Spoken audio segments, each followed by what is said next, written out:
I'm Fernanda. I'm bassist and singer for Brazilian death metal band Crypta. I've been in a metal scene for a while now. I've had a couple of other bands before. One of them was Nervosa. I was there for almost a decade. And so Crypta, yeah, is my kind of new thing, a new thing that's like 4 years old now. And we're going to be releasing our second album pretty soon called Shades of Sorrow. And well, we're just four Brazilian girls trying to live the dream and do what we love, which is playing some harsh death metal. Oh yeah. And yeah, we've been preparing, like working on promoting the first singles of our second album, which is going to be out in August, and we can't wait for it to be out. And yeah, and right after that, it's going to be touring. So promote the album, doing what Sounds we love like the you got most, being some on the road. busy times coming up, Fernanda. Thanks for joining us. Mm, my pleasure, really. Thank you so much for allowing me to talk about my art and everything I love doing, like being on the road and promoting the album and everything. Truly means a lot. Thank you so much. And I'm so happy to be talking to Australian outlets. That's so cool. I can wait to be playing there and meet this amazing metal scene in person soon. Oh yeah, hopefully that does happen sooner rather than later. But Oh yeah, we are. We've got a couple of offers, yeah, and we're analyzing the whole logistics and everything. But I promise I'm gonna make that happen. I can't wait to be playing Australia for the first time. It's gonna be amazing. We're definitely working on it. excellent. That's great news to hear. And you also, as you said earlier, unleash your second album, Shades of Sorrow, on August the 4th. So how are you feeling? Are you nervous? You're excited? You're impatient? What sort of emotions are running through your head? Mm, I'm very excited, I think, because now it's getting closer and closer, less than a month.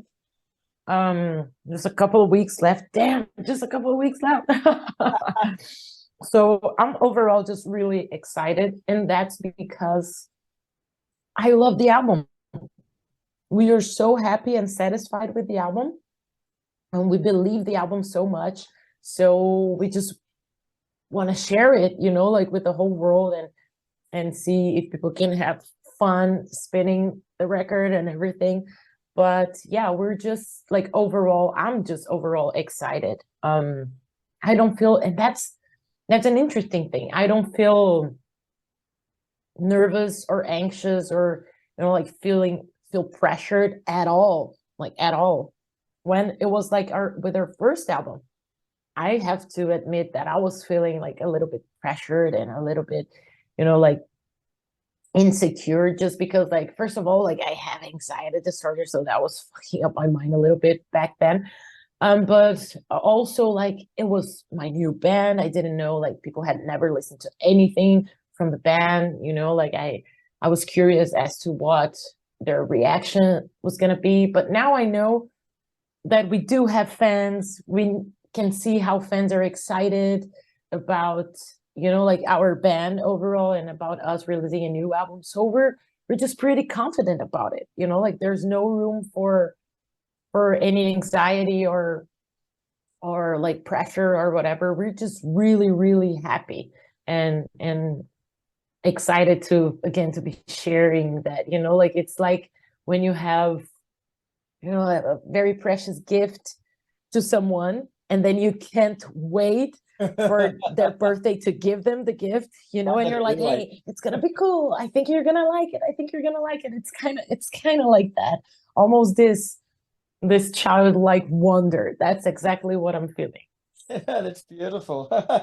So tell us a bit more about the album from a musical point of view and what you were going for with it. Mm-hmm. This album, comparing it to Echoes of the Soul, which is, like our first album, I think it's a way more mature album. That's the word I like to use to describe this album, because I think that's what it is. I mean, don't get me wrong, I love our first album. I think it's a very good one. But back then we were still experimenting, like trying to find out what was our sound, what was the essence of the band, musically speaking. And with this new album, I think with the feedback from the first album, we could understand what people would expect from a Crypta album, and we kept that. And then we started experimenting on top of what we already had set as, what was Crypta essence. So that this freedom was really important to us. And I think that's why the album is more mature. And also there's this natural evolution, like we really don't push ourselves into being, like the best musicians or songwriters around, but we do like to test our limits. And, I think that's a musician's thing, like we always try to push our limits here and there and experiment new stuff, and also to offer new stuff, new sounds for our fans and everything, So I think there was this natural evolution as musicians on this album too. And yeah, I think it's a very mature album. It's a darker album compared to the first album. It's a very emotional album. I think like in our first album, there were a lot of like epic melodies. And on this album, there are still lots of melodies because that's one of her, trademarks in there. But the melodies are darker. They're more emotional than epic. And that's more of my taste. So that's why I enjoy the album and love every song very much. It's a very, very intense, emotionally intense album. Not only the music, but also the lyrics. There's a whole concept, and it's a very personal album to me. And so yeah, I think overall it's a step up comparing to the last album. Although I love her first album, but I think we could really develop something more mature here on this album. And you've released the singles Lord of Ruins and Trial of Traders. So are they a good sonic representation of the album as a whole? I think they are. I mean, Trial of Traders, I think it's a very distinct song comparing to the whole album.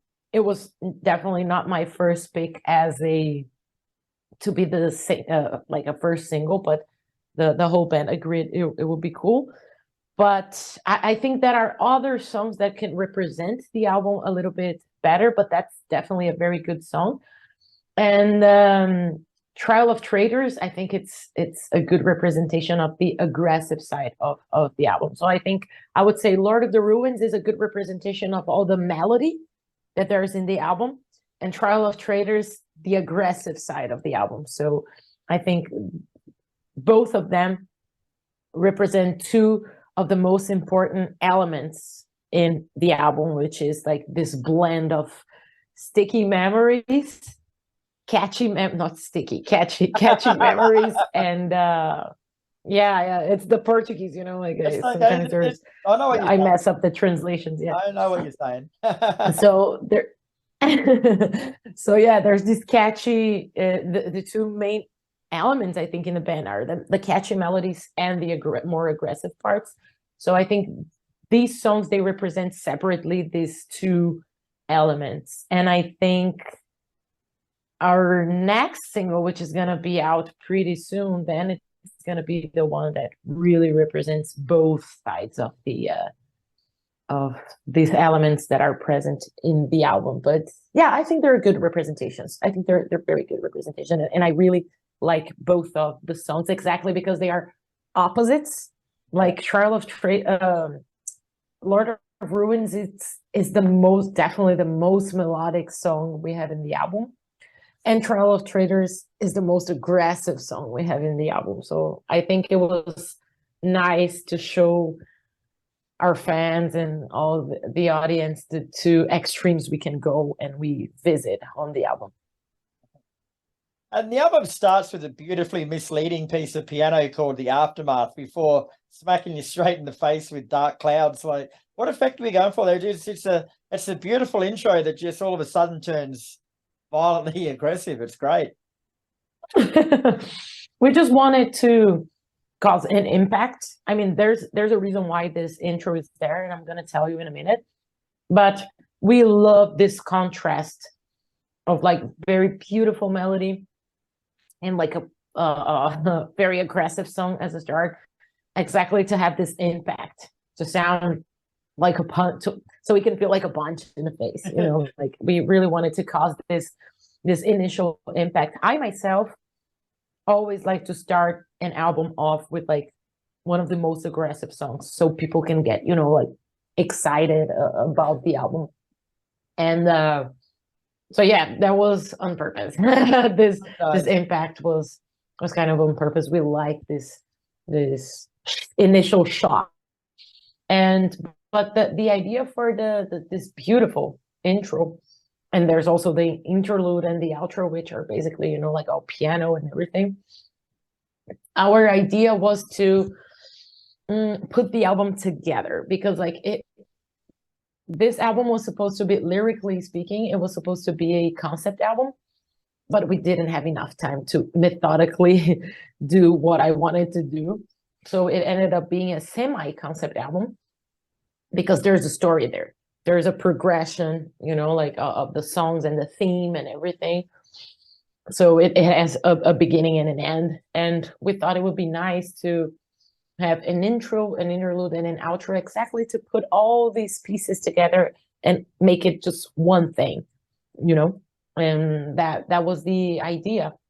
And also we wanted to set the mood for the record. So on the beginning, like the aftermath, it's the beginning of this whole painful process, because this album, in a nutshell, it depicts a journey through pain. It's basically, it talks about the many shades of emotions we experience when we're navigating through tough, dark times, you know. So the aftermath, the first song, it's got this sad vibe, because it's the beginning of the whole process, you know, it's beginning of the whole journey through pain.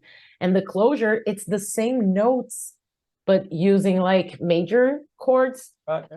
So it sounds like more uplifting, exactly because it's the closure, it's the end. You win, victory over, triumph over pain, you know. So the idea was exactly to put all the songs together into one concept, one musical concept.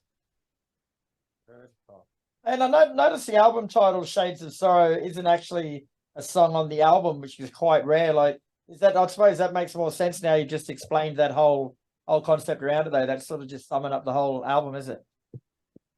Exactly, because like I think whenever you, unless there's a song that, but I'm talking for myself, you know, like I understand why bands do that, but to me, in my mind, like, unless you have a song that really describes the whole album, to me, like it sounds kind of weird that you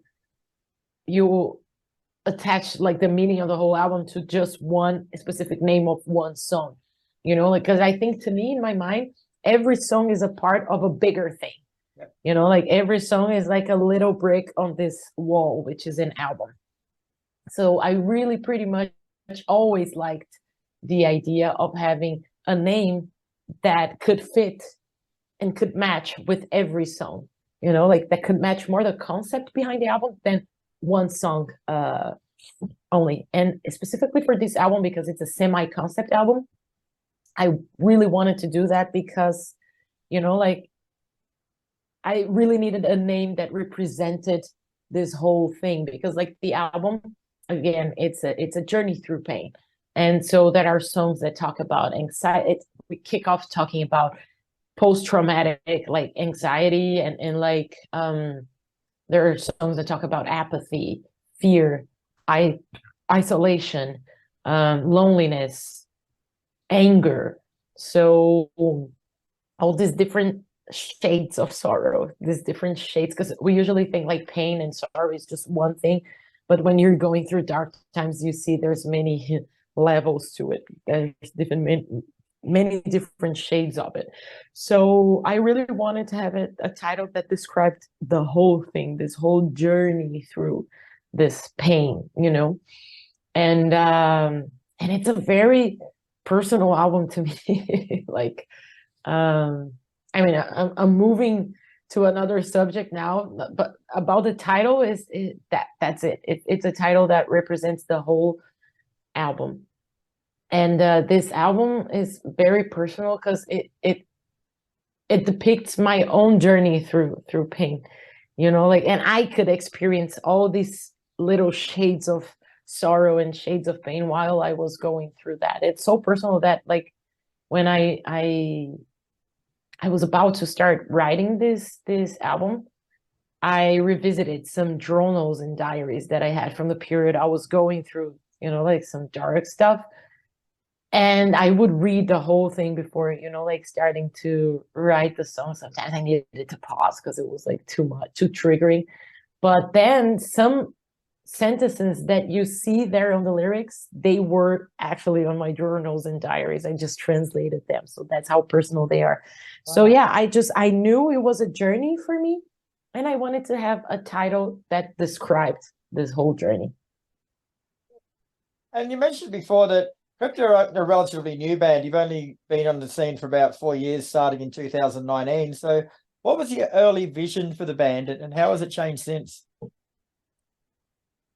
It changed a lot. It's so funny because, like, sometimes we have an idea when we start a band, but then the band itself makes you understand that, you know, you have to let it flow. And that's exactly what happened to Crypta. Because when we started, me and Luana, we wanted to play death metal. We were playing thrash metal at the time. We really wanted to play something else and play death metal. That's what Luana likes the most, and that's one of my favorite metal genres too. So, but we both like old school death metal. You know, like, she likes like old school Swedish death metal. I like old school death metal from Florida a lot. And so we were like, yeah, let's have a old school death metal sounding band and everything. And that's what we had in mind. But the moment we started writing the songs, we knew that, you know, like, we even had like old school death metal band there on our like Instagram bio. We had to remove it because we were like, yeah, it's definitely not going to be old school death metal, because like the band created its own identity really, really fast. So we just removed that and the whole idea of it has to be old school death metal, and we changed to the idea of it's got to be whatever death metal. And nowadays I think it's a big cauldron of death metal, because like we all have so many different influences in the band, and I think when you put all these different influences together, it gets to Crypta, which is like a big cauldron of like many different death metal subgenres, and I think that's cool. You know, I think that's the beautiful thing about having a band, a democratic band where everyone writes and everything, because it might go somewhere new. You know, like the more you blend, the more original maybe it might be. I'm not saying we're super original, we're just another death metal band, but still we have our own characteristics here and there that are only possible that because of we allowed ourselves from the beginning to let the band's musicality organically flow, you know. Beautiful. All right, well, we've spoken about the album coming out on August the 4th, so what's next for Crypta after that? Have you got more plans for world domination? Definitely so. We're gonna be doing an European tour right now, and then as soon as we finish this, we're gonna go back home and prepare for the release. We're gonna be practicing, we're gonna be doing everything we can to promote it, and then we're gonna start doing the promotional tours for the album there in South America. Otherwise our Brazilian fans would kill us. They're like, no, it's gotta be here, because we're from there, of course. And then we'll pretty much stay in Latin America, touring aggressively around Latin America throughout this year. We have some dates confirmed in Mexico. We have some days, very important big dates confirmed in Brazil too, a couple of very important festivals. And then for next year, we were planning more world domination. Just kidding. More like tours around the globe. We got confirmed at that metal cruise, the 70,000 tons of metal in January. So we're gonna be doing. I'm going to that. Yeah, I'm going on that one. Oh man, yeah, you're gonna watch this before your Australian friends. They're gonna be jealous. Great! I get to meet you. But yeah, it'll be awesome.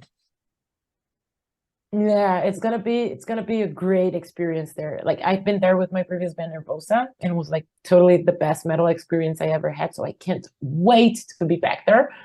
And because of that, we're gonna be doing like another US tour around February, and then we'll take a little break. Then we'll go to Europe again for a small headlining tour, and then there's all the summer festivals, and there's some Australian dates that we might be doing in between that. We're working hard on that because we've been getting so much support from Australia. Like in our posts, there's always someone mentioning Australia, and now there's lots of outlets willing to chat about the new album. So I was like, this has to mean something. So I'm doing my best to get some dates confirmed there so we can test the water, see how it is, and have fun with you all there. But yeah, so basically after releasing the album, we just want to promote it as best as possible all around the world. Well, Shades of Sorrow is out on August 4th, and I had a sneak listen to it before this interview and absolutely blew me away. Like I said, the contrast with the pianos and the interludes with the aggressive nature of the album, it just blew me away. It's next level. So congratulations. Thank you so much. Thank you so much. It's a very special album to me. I can't wait for it to be out. No worries. Well, hopefully it's a success it deserves to be, and I'll see you on the cruise ship out of Miami next year. Yeah, that's gonna be amazing. We can definitely chat again there.